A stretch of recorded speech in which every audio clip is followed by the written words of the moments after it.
Hello बच्चों, स्वागत है आपका अपने से प्यारे यूट्यूब चैनल सीबीएसई अड्डा 2.0 पर। बच्चों, आज की जो क्लास है आपका रियल नंबर की जो पहली क्लास है।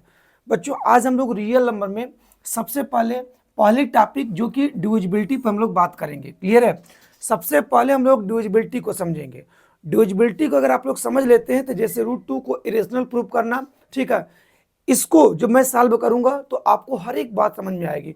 तो सबसे पहला जो टॉपिक है बच्चों, ठीक है, जो कि रियल नंबर में आपको समझना बहुत जरूरी है, उसका नाम क्या है? डिविजिबिलिटी। आइए, जैसे देखो, एक मैं बताता हूं एक एग्जांपल के माध्यम से। जैसे कि मान लीजिए आपका 8 एक क्या है, कोई कंपोजिट नंबर या कोई भी नंबर ले लीजिए, ठीक है। अब सुनिए, अब हम इसमें क्या करेंगे कि मान लीजिए हम 2 का डिवाइड करते हैं। क्या करते हैं? 2 का डिवाइड करते हैं। तो 2 4 जा कितना? 2 4 जा 8। और देख सकते हैं कि आप रिमाइंडर जो आएगा वो कितना आएगा? 0। आपने देखा कि 8 इज, ठीक है, कंप्लीटली डिविजिबल बाई 2, मतलब लिविंग नो रिमाइंडर। कहने का मतलब है कि जो 8 2 से कंप्लीटली डिविजिबल है। इसका मतलब आप लोगों ने पढ़ा होगा कि dividend equal to divisor into quotient plus reminder. तो डिविडेंड यहाँ पर क्या 8 है, तो डिविडेंड 8 इजकल टू डिविजर मतलब 2, कोसेंट मतलब 4, अब प्लस रिमाइंडर मतलब क्या? 0। माने dividend equal to divisor into quotient plus reminder, अर्थात 8 इजकल टू 2 इंटू आपने क्या लिख दिया? 4। तो बहुत ध्यान से देखिए, जब मैंने बच्चों 8 में जब 2 का डिवाइड किया तो एक इंटीजर क्यों ऐसा एग्जिस्ट कर रहा है बेटा कि 8 इजकल टू 2 इंटू 4 को क्या कर रहा है? सेटिस्फाई कर रहा है। मेरे कहने का मतलब है कि अगर आप क्या करोगे कि इस 8 में जब आप क्या करोगे बेटा, 2 का डिवाइड करोगे तो एक इंटीजर, कोई भी इंटीजर, मान लीजिए n ही इंटीजर, एक इंटीजर n बेटा ऐसा एग्जिस्ट करेगा जो 8 इजकल टू 2 इंटू एन को सेटिस्फाई करेगा। 8 इजकल टू 2 इंटू एन को सेटिस्फाई करेगा। N is nothing but quotient. N क्या होगा? एक कोसेंट होगा। जैसे एन की वैल्यू यहां पर क्या होगी? 4। तो इस इक्वेशन को क्या करेगा? सेटिस्फाई करेगा। बस आपको इतना समझना है। यहां देखिएगा लिखा गया और non zero integer A is set to divide an integer B. माने एक नॉन जीरो इंटीजर ए जब किसी भी इंटीजर बी में क्या किया जाएगा, इसको डिवाइड किया जाएगा, ए से बी में डिवाइड किया जाएगा, तो वही कह रहा है कि there exist an integer C such that B is equal to A C. कहने का मतलब क्या है? जब बेटा आप क्या करोगे, इस बी में जब नॉन जीरो इंटीजर ए का जब डिवाइड करोगे तो एक इंटीजर सी ऐसा एग्जिस्ट करेगा जो बी इज इक्वल टू क्या? B is equal to A सी को सेटिस्फाई करेगा। कहने का मतलब है कि भाई अब बी क्या है? डिविडेंड है। ए क्या है? डिवीजर है। भाई जब डिविडेंड में डिवीजर को डिवाइड करोगे, जब आपका बी ए से अगर कंप्लीटली डिविजिबल होगा तो एक इंटीजर सी ऐसा एग्जिस्ट करेगा बेटा जो dividend equal to divisor into quotient, इस मतलब B equal to A C equation को क्या करेगा?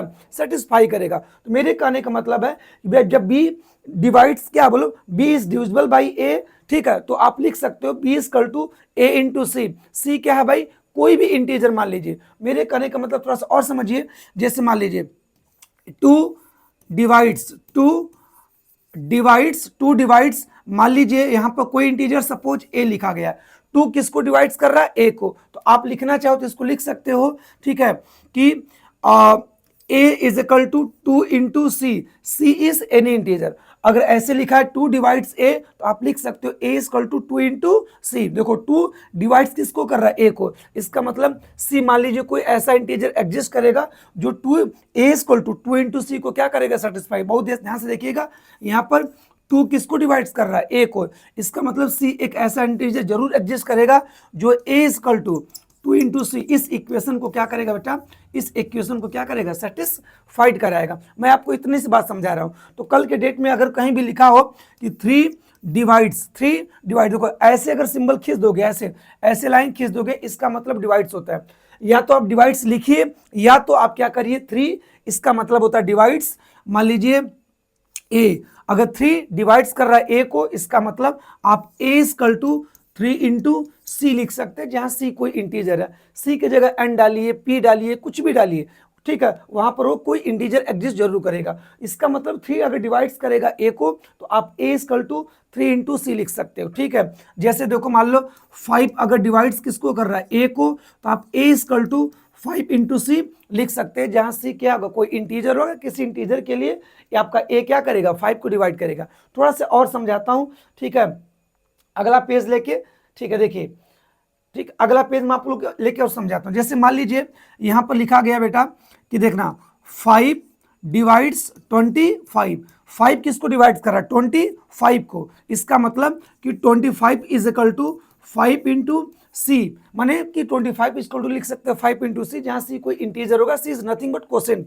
सी की वैल्यू वैसे क्या होगी, 5 ही होगी, क्योंकि 5 में 5 का मल्टीप्लाई करोगे तो 25 आ जाएगा। इसका मतलब 25 में अगर 5 का डिवाइड हो रहा है कंप्लीटली, तो आप 25 इक्वल टू 5 इंटू सी लिख सकते हैं, जहां सी कोई इंटीजर एग्जिस्ट जरूर करेगा बेटा। बस इतनी सी बात समझनी है। तो सब मिला जुला के अगर मैं बोलूं तो डिविजिबल